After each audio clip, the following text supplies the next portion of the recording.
J'étais à la salle de sport, une des meilleures salles de sport du pays, comme d'habitude, parce que c'est les meilleurs endroits, ou en tout cas un des meilleurs endroits pour pouvoir trouver et aborder les femmes de qualité.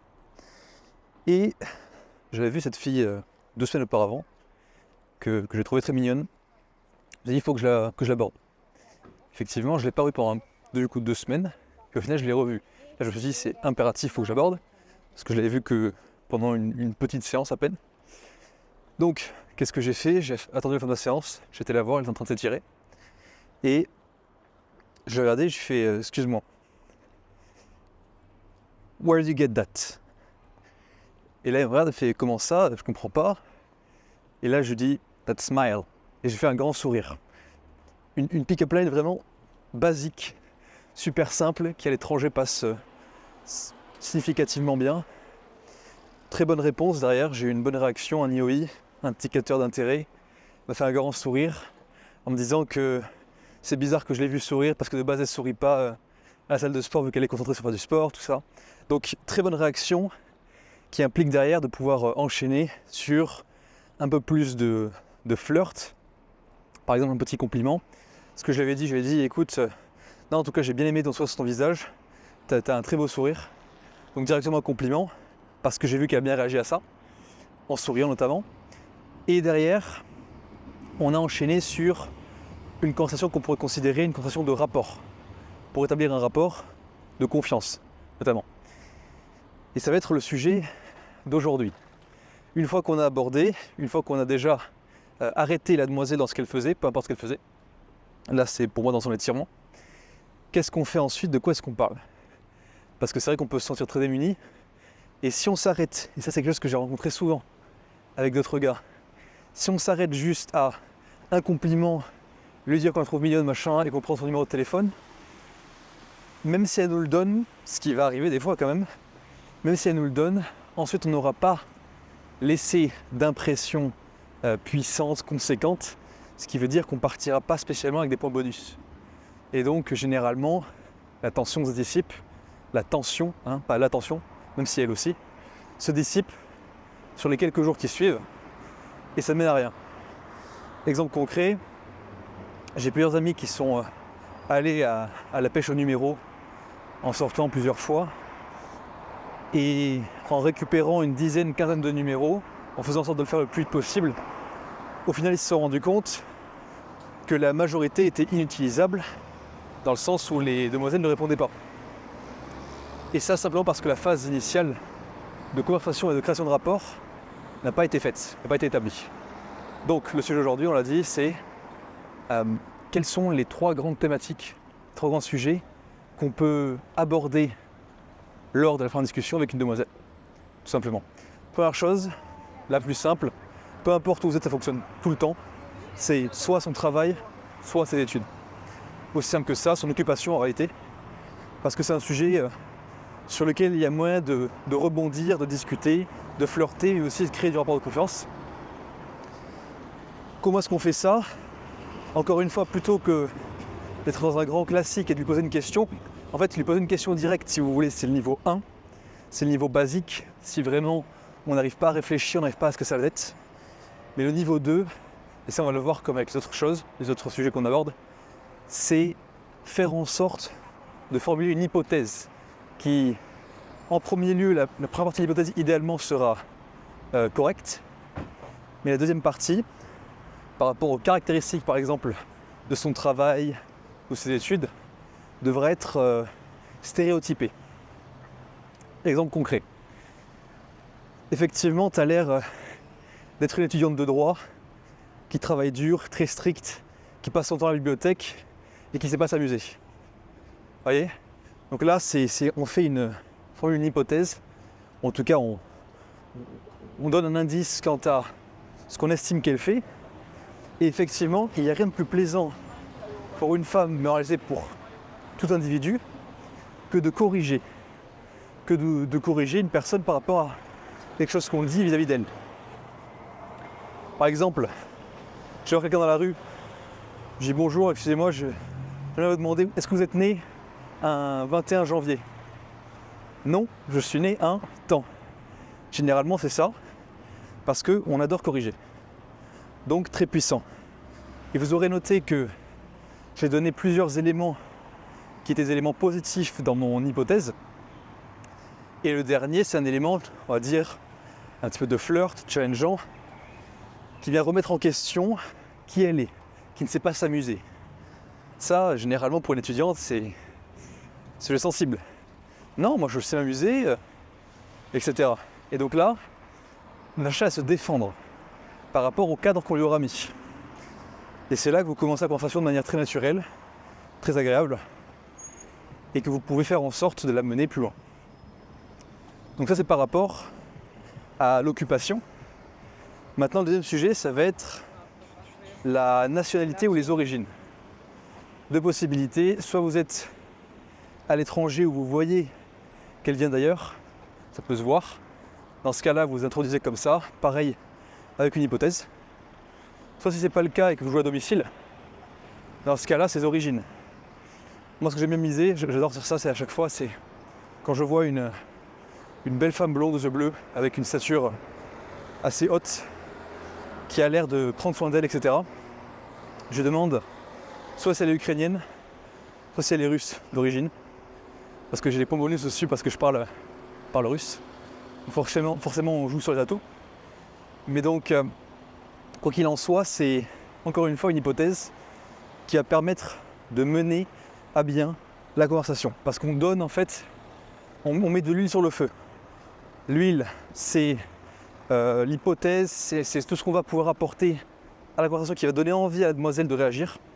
Voilà, c'est pour ça que c'est bien d'être dans les stéréotypes. Et le feu, écoutez, la demoiselle en elle-même et à quel point est-ce qu'on est capable de la taquiner. Parce qu'en réalité, tant que c'est bien fait, qu'il y a une réelle confiance en soi, il n'y a que très peu de chances qu'elle prenne mal la taquinerie.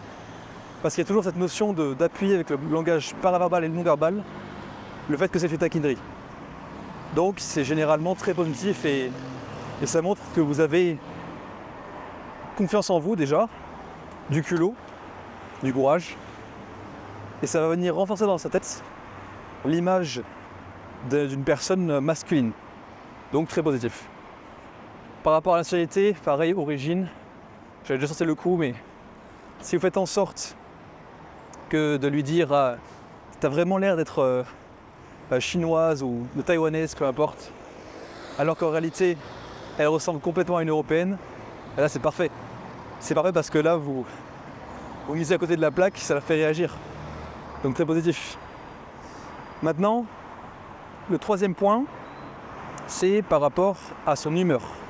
Un petit peu plus challengeant, mais effectivement, ça n'est rien à rebondir par rapport au reste. Vous voyez qu'elle a une certaine humeur, elle est un petit peu enjouée ou à l'inverse, un petit peu triste. Dans ce cas-là, vous pouvez miser là-dessus en faisant en sorte de formuler une hypothèse par rapport à ça. Ça peut être assez amusant, elle est un petit peu tristounette. Qu'est-ce qu'il y a ? Me dis pas que tu fait voler ton goûter, par exemple. Quelque chose comme ça, vraiment tout simple, mais encore une fois, ce qui rend la chose impactante, c'est que c'est fait avec panache. C'est pas moqueur, c'est vraiment en mode on s'amuse avec elle. Le but c'est de la relaxer. Et à ce sujet, une fois, ça c'était complètement dingue, je raconterai l'anecdote peut-être plus en détail sur la vidéo par rapport à la séduction. Mais j'ai un ami qui une fois avait vu une demoiselle qui lui plaisait bien et elle avait l'air tristounette, elle avait l'air triste.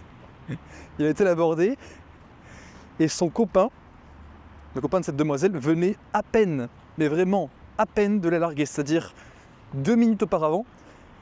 Et le copain était encore pas, enfin du coup l'ex était encore pas très très loin. Et donc au final, malheureusement, ça n'a amené à rien, mais il y avait réellement quelque chose de faisable. Parce qu'elle était triste, il aurait pu la réconforter, il l'a fait un petit peu quand même, mais il y avait quelque chose qui aurait pu être fait. Faire en sorte, en plus parce que dans ce genre de moment, la personne va sentir un petit peu un esprit de vengeance. Ça c'est propre au caractère de l'être humain, qu'on le veuille ou pas, en tout cas de l'être humain qui n'a pas atteint un niveau de conscience suffisant. La vengeance, le fait d'obtenir revanche sur quelqu'un, sur quelque chose, c'est très égotique, mais c'est réel. Donc il y avait quelque chose à jouer, ça n'a pas été fait. Bon, c'est quelque chose qui est faisable. C'est pour ça que l'humeur, ça peut toujours être utile. Il faut bien vraiment être perceptif à l'humeur dans laquelle elle est parce que ça va vraiment catégoriser aussi votre interaction. Surtout si vous ne faites pas attention à ça, ça peut se retourner contre vous. Un autre exemple, c'est si vous avez mal lu son humeur, vous pensez qu'elle est fermée à la communication avec vous, mais c'est juste qu'en fait elle est assez affectée par quelque chose d'autre. Et en montrant de l'empathie à ce sujet-là, en montrant que vous la comprenez, à ce moment-là, vous pouvez obtenir des bons points à son propos et faire en sorte qu'elle soit encore plus contente de discuter avec vous parce que vous la comprenez, vous lui montrez que vous êtes présent. Généralement, c'est positif. C'est en mode, elle va se dire, il y a une raison pour laquelle il est venu me voir, une raison qui quelqu'un me l'a envoyée en fait. Donc, mais ça, cette notion-là de répondre à un besoin en séduction, on reviendra dessus à un autre moment, ça fera l'objet d'une vidéo à part entière. Et donc voilà, c'est les 3 sujets en tout cas à aborder pour pouvoir prolonger la conversation avec une demoiselle. Vous les avez, ce sont travail ou alors études, peu importe, selon son âge. Faire en sorte de deviner par rapport à sa nationalité et ses origines, ou bien son humeur. Et encore une fois, l'énorme plus-value que vous apportez, c'est dans le fait de vous adonner au jeu de devinette, formuler une hypothèse qui est à moitié vraie, moitié fausse, pour qu'elle puisse réfuter, pas tomber dans le piège de faire du cold reading et de tout deviner parce que là, ça sera contre-productif. Surtout au début, vous voulez encore une fois être dans l'émotionnel, pas le factuel. Mais une fois que vous passez ce cap-là, derrière, faire en sorte de l'amener à comprendre la valeur que vous apportez. Et à ce moment-là, effectivement, ce sera beaucoup plus naturel pour vous de l'amener à vous donner son numéro de téléphone. Et pour conclure, comment faire en sorte, ça c'est une bonne chose aussi, comment faire en sorte de récupérer son numéro de téléphone naturellement et de déjà enclencher dans sa tête la possibilité ou la capacité à se revoir pour un date par exemple. Très simple.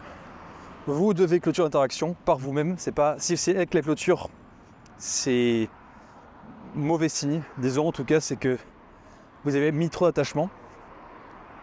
Donc vous clôturez cette conversation par exemple, je dois partir, je dois rejoindre un ami, je dois faire ma série de dips par exemple au sport, peu importe ce qui se passe, peu importe le contexte, mais trouvez quelque chose, voilà.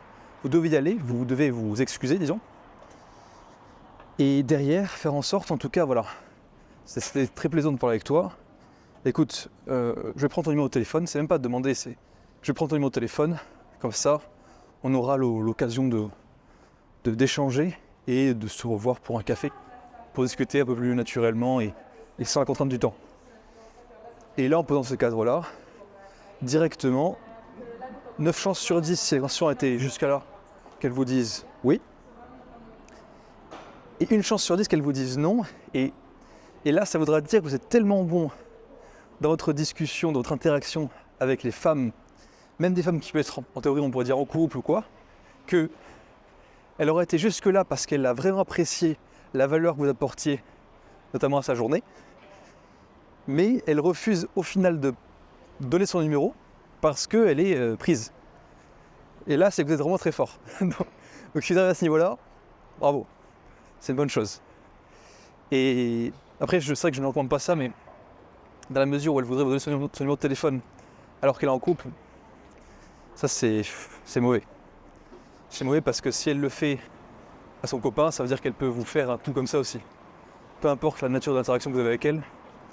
Donc les personnes qui trouvent acceptable le fait que de faire tromper d'autres personnes avec elle, parce que c'est pas leur relation, remettez-vous en question.